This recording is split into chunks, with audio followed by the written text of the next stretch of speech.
So in this video, we're going to go ahead and take a look at how do we graph cosine using our unit circle. So the unit circle that I'm going to use, I'm going to go ahead and circle it in green. So we're going to be using this one. Now this is a very basic model of our unit circle. In the next module, we're going to go ahead and look at how to add more elements to it. But for now, we'll be using this one. Now this unit circle is based after the special Math 3 Ferris wheel. So if you remember in the Math 3 Ferris wheel, we as the writers get on at this point right here, and this Ferris wheel will rotate in a counterclockwise position. So we're going to be following that.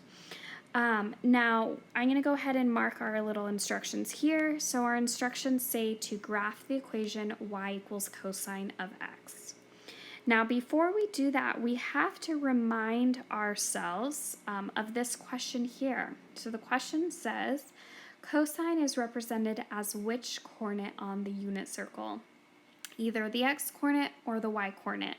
Now in a different video or activity, you saw that cosine is represented as the x-coordinate. So it's very important that you remember that. So if we have a point of x comma y, your x is always going to be your cosine of the angle, and your y is always going to be the sine of your angle. So it's really important to remember that. I've had a lot of scholars in the past, they see, okay, well, x and y is in alphabetical order, just like C for cosine and S for sine. They're in alphabetical order as well. So little things like that can help you remember. Okay, so again, we're dealing with cosine, which means we're looking at all of the x-coordinates on our unit circle. So those points there, we're looking at we're going to focus in just on the x-coordinates. Okay, so let's look at our first angle, and I'm going to do this in orange. We're going to take our angle here of 0 degrees, and we're going to find where that is on our unit circle. Now, hopefully you remember that on our unit circle, 0 degrees is right at the starting point of this unit circle, or Ferris wheel, however you want to think of it. So we're looking at that orange spot there, and we are dealing with cosine, which means we want the x-coordinate. So the x-coordinate there is 1. So we would say that the cosine of 0 is 1.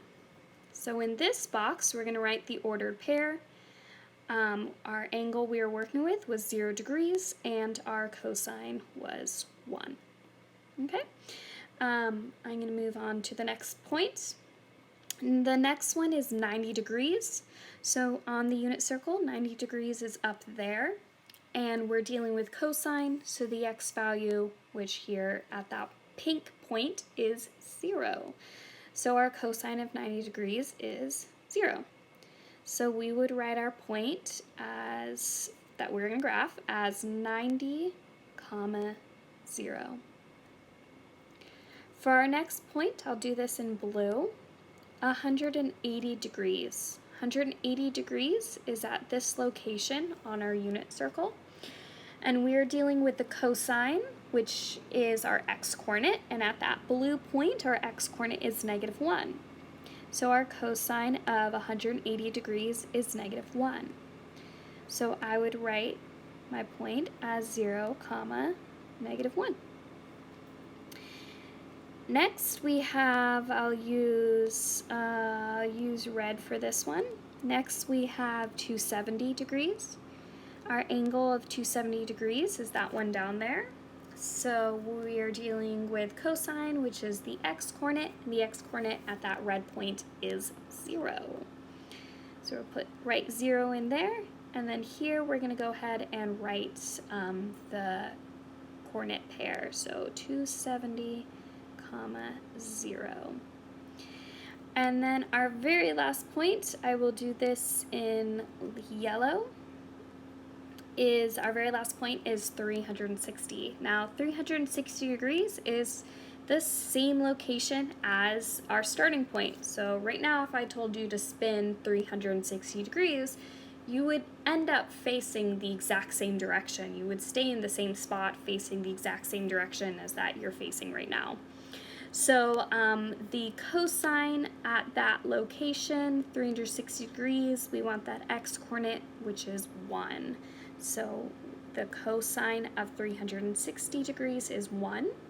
So our point would be 360, comma 1.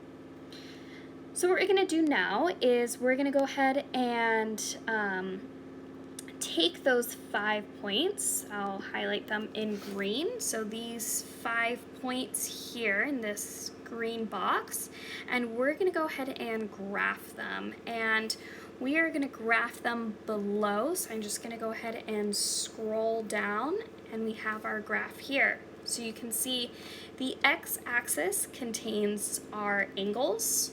So we know that right here is 0 right there, and then we have 90 degrees, 180, and so on. The y, the highest the y goes up to is 1. The lowest it goes down to is -1. And I did that by just looking at my 5 points here when I was planning this. I saw, looking at the y-coordinate, so the 1, the 0, -1, 0, and 1, the highest it goes up to is +1, and the lowest it goes down to is -1. So that is why I made the highest y value 1, the lowest y value -1. Okay, so we're going to go ahead and graph our points, are these 5 points that I've highlighted in green, and I will graph them in green. So our first point is 0, 1. So I'm going to go, okay, 0, 1, that would be that point right there. The next one is 90, 0. So I go over to 90, and I'm just right there at 0. And then our next point is 180, -1. So I go over to 180, down to -1. There you go.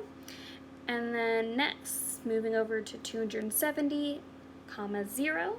So 270, 0, right there. And then that last point, 360, 1. So over to 360, and then up to 1. I get this. Okay, so I graphed my 5 points right there. And what we're going to do is we're going to go ahead and draw a curve connecting those. Now, I want you to think back to when we had that discussion board activity where we looked at where you were first introduced to the Special Math 3 Ferris wheel.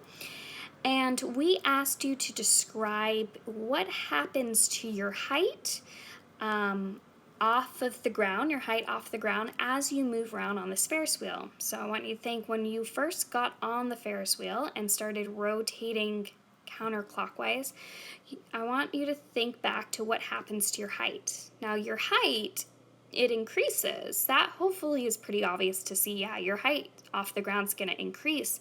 But I want you to remember that for this first part here, it increases pretty quickly. You're moving upwards pretty steeply. But then right here, your height is still increasing, but very slowly. You're kind of flattening out. So because there's that increase quickly in the beginning for your height, and then a slowing down with how much you're increasing, that creates more of kind of like a curve when we're connecting these points. So when I connect these 5 points, I kind of want to give like a curve, like wave-like appearance to it. And if you notice, I've kind of continued it here, and I'm going to draw a little arrow there. And that's to show that on this Ferris wheel, you are basically stuck on this forever, spinning around for an indefinite amount of time. And that arrow here is reinforcing that idea that this function actually continues on to infinity. So this right here, I'll circle in blue.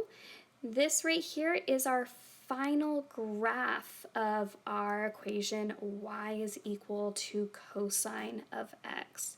So that is your final product. That is how you graph cosine of x. And remember, what we had to do is we used this table to help us come up with our 5 points right here. And we also looked at our unit circle, our basic unit circle, and we reminded ourselves that cosine is represented as the x-coordinate. So next, you're going to go ahead and do an activity. It's going to look exactly like this, but it's going to be graphing sine. So when you do that, I want you to think, all right, if you're dealing with sine, which coordinate should you be focusing on the unit circle? All right, good luck.